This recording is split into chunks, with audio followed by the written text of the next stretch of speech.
नमस्कार दोस्तों and very good afternoon to all of you.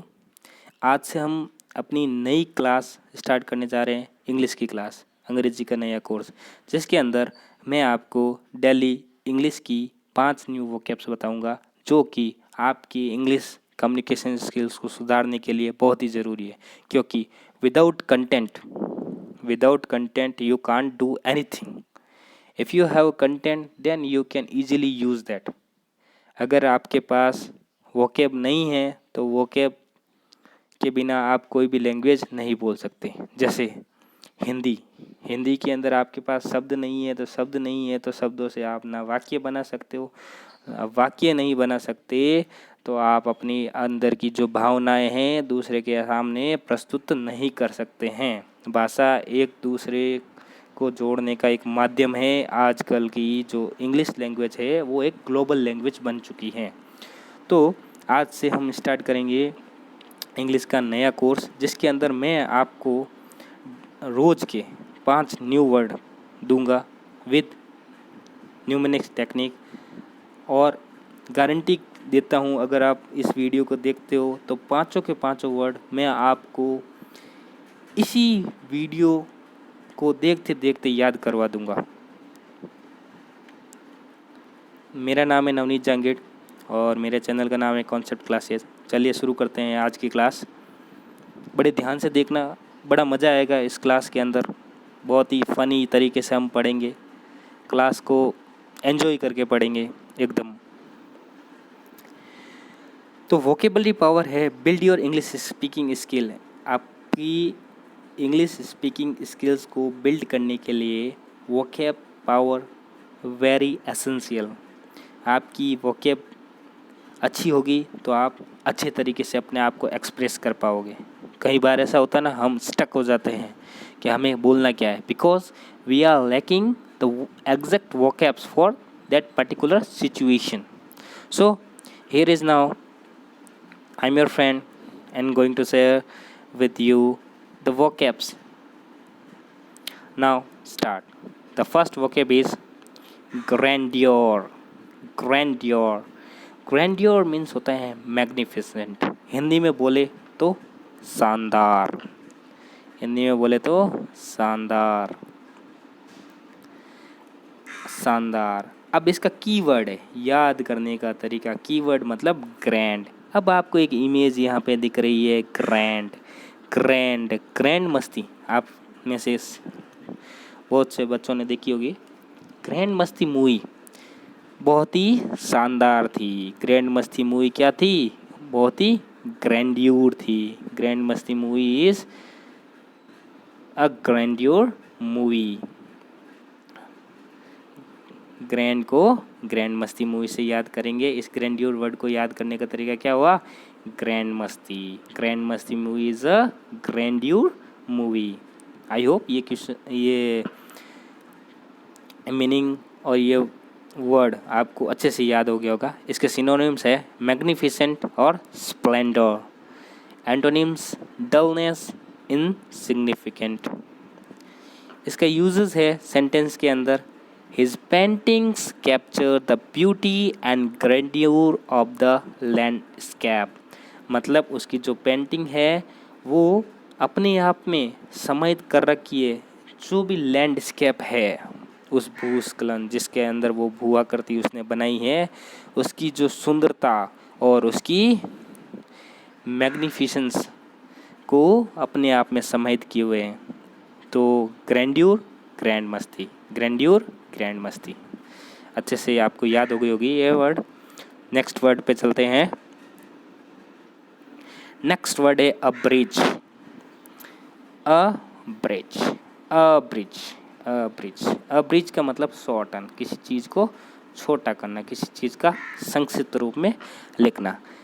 अब अ ब्रिज को किससे याद करें? इसका कीवर्ड है ब्रिज। Bridge, bridge. ये ब्रिज आपको इमेज के अंदर दिख रहा है। ब्रिज का काम क्या होता है? किसी दो पॉइंट की डिस्टेंस को छोटा करना, उस डिस्टेंस को कम करना। तो ब्रिज, अ ब्रिज को किससे याद करेंगे? अ ब्रिज। अ ब्रिज को किससे याद करेंगे? ब्रिज से। अ ब्रिज, ब्रिज। ब्रिज क्या करता है, छोटा करता है। अब्रिज का मीनिंग शॉर्टन, छोटा करना। तो सिनोनिम्स हो गए shorten, decrease, abbreviate, diminish, diminish यानी कम करना। एंटोनिम्स क्या हो गए, एंटोनिम जस्ट इसके उल्टे हो जाएंगे, मतलब छोटा करना है अगर इसका मीनिंग है तो बड़ा करना है इसका एंटोनिम्स होगा। Enlarge, expand, extend, increase. Usages देखते हैं। Mister Gibson asked me to abridge my report to the committee so that there would be time for question. Mister Gibson ने मुझसे मेरी रिपोर्ट को छोटा करने के बारे में कहा, जो कमेटी के सामने मुझे देनी थी, ताकि कमेटी से क्वेश्चन पूछने का उन्हें समय मिल सके। अब्रिज को ब्रिज से याद करना है। ब्रिज क्या करता है, किसी डिस्टेंस को कम करता है, तो अब्रिज का मतलब क्या होता है, छोटा करना। नेक्स्ट वर्ड है फ्यूटिलिटी। फ्यूटिलिटी को मतलब होता है यूजलेस, मतलब बहुत बेकार निकल गई, बेकार किसी के लिए खराब हो जाना। फ्यूटिलिटी को फूटी से याद रखो, बोलते हैं ना फूटी, फूटी किस्मत, हाय मेरी फूटी किस्मत, मैं तो बहुत पढ़ा और पास नहीं हुआ, अरे मेरी फूटी किस्मत। तो वो उस फूटी से आप याद कर सकते हो। तो इसके लिए निम्नलिखित अपन कह सकते हैं, ये जो सब्जियां दिख रही है आपको, मैं बाज़ार गया और सब्जियां लेके आया, वेजिटेबल्स बाज़ार से ख़रीद के लाया, और वो वेजिटेबल्स कैसे निकल गई, सड़ी हुई निकल गई। ये सड़े हुए टमाटर, ये सड़ी हुई सब्जी, गोभी वगैरह आपको दिख रही होगी।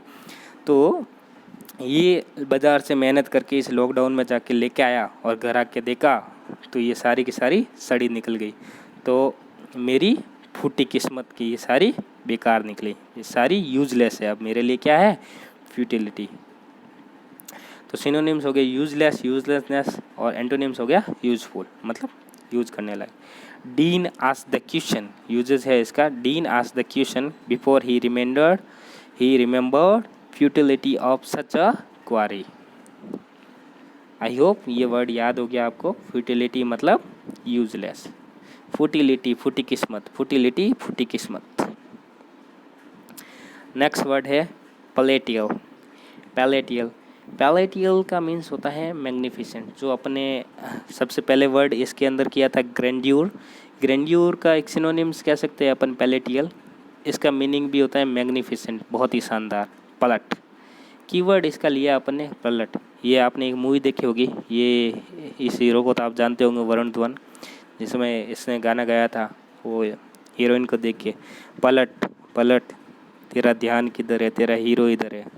तो पहले मतलब कोई भी जो मैग्निफिसेंट चीज़ है तो अपन उसको पलट पलट कर देखते हैं ना, कि हाँ कि ये हमारे लिए क्या है, बहुत ही ज़्यादा वो मैग्निफिसेंट है, बहुत ही ज़्यादा शानदार है, जिससे हम अपना ध्यान चाह कर भी नहीं हटा सकते हैं। जैसे ताजमहल देखने जाते हैं तो ताजमहल से हम चाह कर भी अपना ध्यान नहीं हटा सकते हैं, क्योंकि ताजमहल अपने आप में क्या है, पैलेटियल है। तो सिनोनिम्स हो गए imposing, splendid, gorgeous, majestic, grand. Antonyms हो गए कॉमन, सिंपल और प्लेन। यूजेस हैं इसके, the Taj Mahal hotel which was built by Tata family in 1904 is the most palatial and modern hotel in India। तो ताजमहल होटल है जो टाटा फैमिली ने बनाई थी 1904 के अंदर, जो कि सबसे ज़्यादा शानदार, सबसे शानदार और बहुत ही आधुनिक होटल है, किसकी, इंडिया की।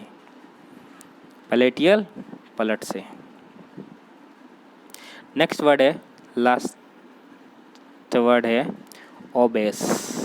ओबेस, ओबेस, ओबेस को इसको देख के समझ आ गया होगा, ओबेस मतलब वेरी फैट। ये इंसान आप देख रहे हो कितना फैट है, एकदम हैवी फैट। तो ओबेस, ओबेस को अपन इस तरीके से याद करते हैं, कीवर्ड ओ को अलग किया था, ओ बेस को, इसको अगर अपन जनरल लैंग्वेज में पढ़े हिंदी की भाषा में, ओ भैंसे, भैंसे, ओ भैंसे। कोई मोटे इंसान को, कुछ ज़्यादा ही मोटे इंसान को देख के बोलते नहीं है, ओ भैंसे इधर आ रहे, ओ भैंसे, वो देखो एक भैंसा जा रहा है, लोग उसको चिढ़ाते हैं, अरे देखो भैंसा जा रहा है, भैंसा जा रहा है। तो इसको देख के क्या लगता है, अरे भाई साहब ये देखो कितना मोटा आदमी है, भैंसे की तरह। तो सिनोनिम्स है इसके corpulent, fat, stout, and antonyms है थिन, एमेसिएटेड, gaunt. Uses है many Americans are obese, मतलब बहुत सारे अमेरिकन्स हैं वो क्या हैं, बहुत ज़्यादा फैटी है. आई होप ये क्लास आपको समझ आई होगी और सारे के सारे वर्ड आपको इसी वीडियो के अंदर याद भी हो गए होंगे. तो ऐसी ही आगे क्लास में लाते रहूँगा. आप कमेंट करके बताइएगा ये मेरी क्लास कैसी लगी और आप आगे इस वीडियो सीरीज़ को कंटिन्यू चाहते हैं या नहीं चाहते. Thank you so much. आज के लिए इतना ही. चैनल को सब्सक्राइब करना, वीडियो को लाइक करना और कमेंट करके मुझे ज़रूर बताना कि ये क्लास आपको कैसी लगी. Thank you so much.